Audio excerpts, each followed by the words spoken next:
বৰ্তমান চলি আছে বিয়াৰ বতৰ। এই বিয়াৰ বতৰতে শেহতীয়াকৈ অসমৰ বহুকেইগৰাকী জনপ্ৰিয় চেলিব্ৰিটিয়ে বিয়া পাতিলে।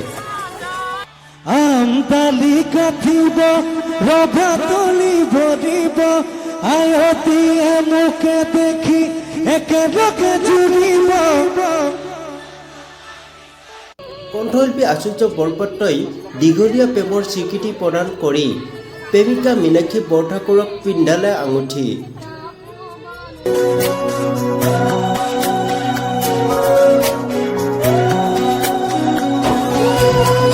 কণ্ঠশিল্পী আচুৰ্য বৰপাত্ৰৰ উপৰিও আন এগৰাকী জনপ্ৰিয় কণ্ঠশিল্পীও বিয়াত বহিল। তেওঁ হৈছে চেৰংকৈ লাগিলে বুকুতে জুই গীতটোৰ জৰিয়তে বিশেষ জনপ্ৰিয়তা লাভ কৰা কণ্ঠশিল্পী পাপৰি গগৈ।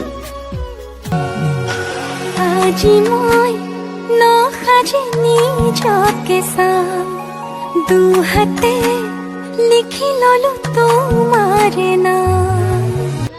যোৱা 2 ডিচেম্বৰ 2022ত দীৰ্ঘদিন ধৰি প্ৰেমৰ সম্পৰ্কত থকাৰ পিছত সংগীত পৰিচালক পলাশ গগৈৰ সৈতে বিয়াত বহে কণ্ঠশিল্পী পাপৰি গগৈ।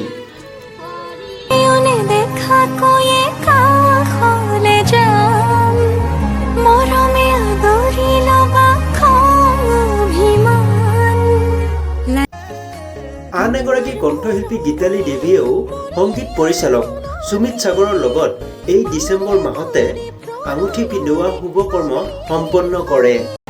মৰমি লগৰী আশা বুকু জুৰি নযাবা তৰি দূৰণিলে, তোমাৰ লাহি পৰশ লাগি সপোনৰে, তোমাৰ লাহি পৰশ লাগি সপোন